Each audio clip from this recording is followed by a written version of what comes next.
make these lovely decreasing lines without breaking the look of the edging, we place the decreases between the edging and the main fabric of the project. Here's how we do it. First, we work the stitches of the edging. It could be any number of stitches depending on the width of the edging. In my case, it's 2 stitches and it's a slim I-cord edging, so I knit 1 stitch and slip 1 with the yarn in the back of the work.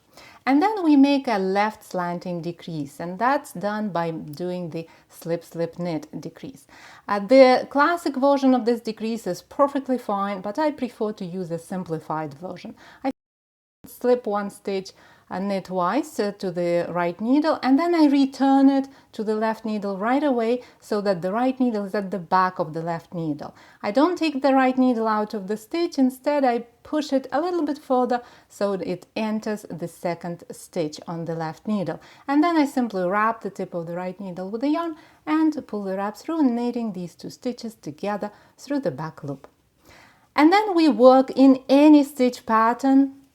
I'm working in stockinette stitch, but the stitch pattern could be pretty much anything at all until we get to the 2 stitches before the edging. Because my edging is worked over 2 stitches, so I'm going to work until I get to the last 4 stitches of the row, and that would be right here. And then we make a right slanting decrease, and that is done by knitting 2 stitches together.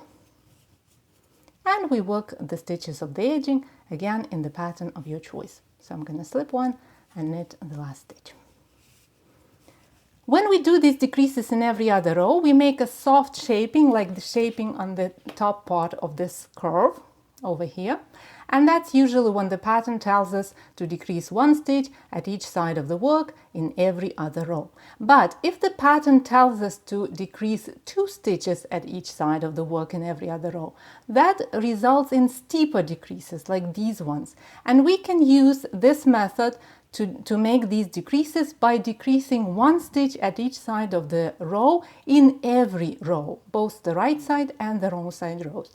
The right side row will be the same as the one that we've just worked, and in the wrong side row we work the stitches of the edging first. In my case it's going to be slip 1 with the yarn in front and purl 1 stitch, and then we purl 2 stitches together. Just simply purl them together, nothing tricky at all. And then we work in, again, any pattern until we get to the 2 stitches before the edging. In my case, it's going to be the last 4 stitches of the row. And then we make a slip, slip, purl decrease.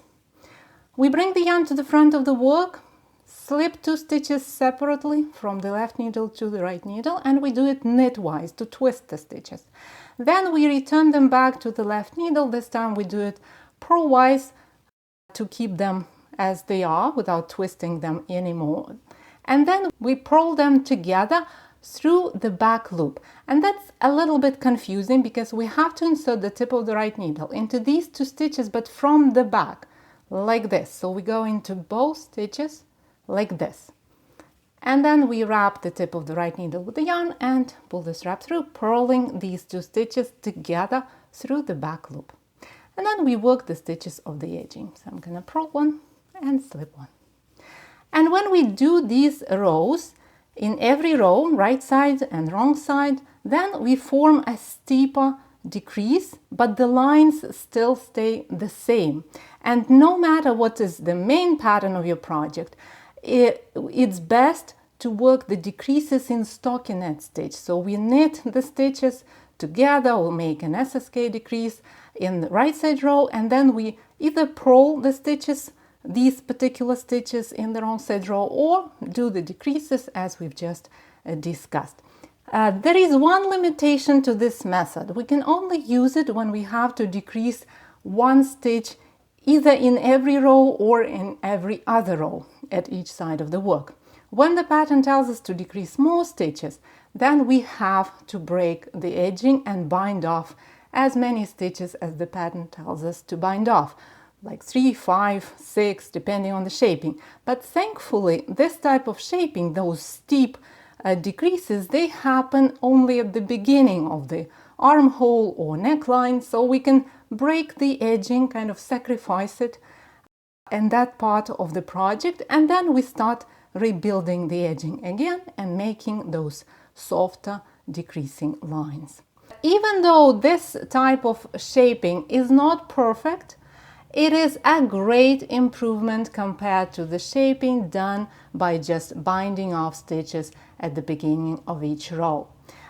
To get the full tutorial about making decreases and increases with edge stitches, go to tenrose.com/fully-fashioned-shaping. Happy knitting, my friend. I'll talk to you in the next tutorial.